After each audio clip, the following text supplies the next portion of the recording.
Hi, O'Dady here for SevereMMA, standing beside Tadhg Dixon, who has booked his ticket to the European Championships. Finally. How are you feeling? Good. Second fight in 1 week.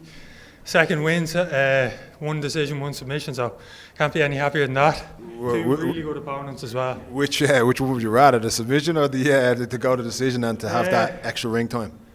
The submission, because it was only a minute from the end. Yeah. So I got the ring time and I got the little props for the finish as well. So I like that one. So now you're going, like, you're a champion now. Obviously you took that title from Jeff Hall up north, and now you're going over to the Europeans. Like, how confident are you going over there? Unbelievably so. I didn't get to show my stand-up really the last 2 fights, but that's mostly the game plan. It's out of respect for the opponents. I know a big right hand from either of them, and it can be an early night, so I didn't want to take any risks. So as soon as I see the chance, get them to the cage or get them to the floor and do what I do.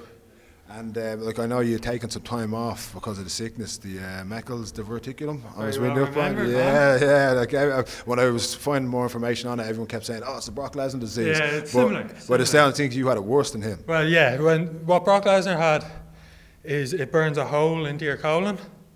What I had is a thing that you're born with. It's when the lining of your intestines is really weak and it sags out almost like a balloon. I was training really hard one day, getting ready for a K1 title fight. I took a knock or whatever and wrapped around my intestine and completely tied everything off. So you had to have surgery, you were, stuck. 9 days in bed, went to the doctors, they told me it was food poisoning. Another 4 days in bed. Irish doctors, man. Back to the doctors, food poisoning again, back to the GP, back to the doctors. Eventually, once I got to Vincent's, it was an hour and I was on the operating table. Wow, so emergency surgery. 48 hours they said I had before the septicemia would have got me. But thankfully, surgery, 2 weeks I think in hospital. Once I could everything was moving again. Back out, that was March, I was fighting boxing that November. So I was back in as soon as I could, as soon as physically possible. So as they say, what doesn't hurt you, doesn't hurt you, what doesn't kill you only makes you stronger. Exactly, I know if I can take that pain, and that goes on for 9 minutes, 15 if I go pro, I can take any of it. Well, is that the goal? Like, obviously, we've seen a lot of Irish guys who have gone through the ranks of either the world IMAFs or the European IMAFs and then move on to pros. Is that what your dream is? Is that what you want to do? That's what I'm aiming for. Anyway, I want a gold medal in this. Once I get the gold in this, I want to go pro. The ultimate decision's up to my coach, though, whether I'm ready or not. If it was up to me, look, I'd have 10 losses as a pro already. So whenever Steph gives me the go-ahead, I go ahead.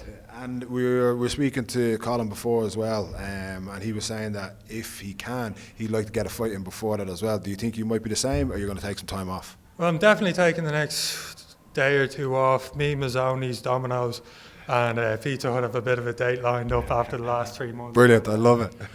Once that's all sorted out, I'll be back in the gym and sit down with the coach and see what's next. Perfect. And before we go, do you want to give any shout-outs to anybody?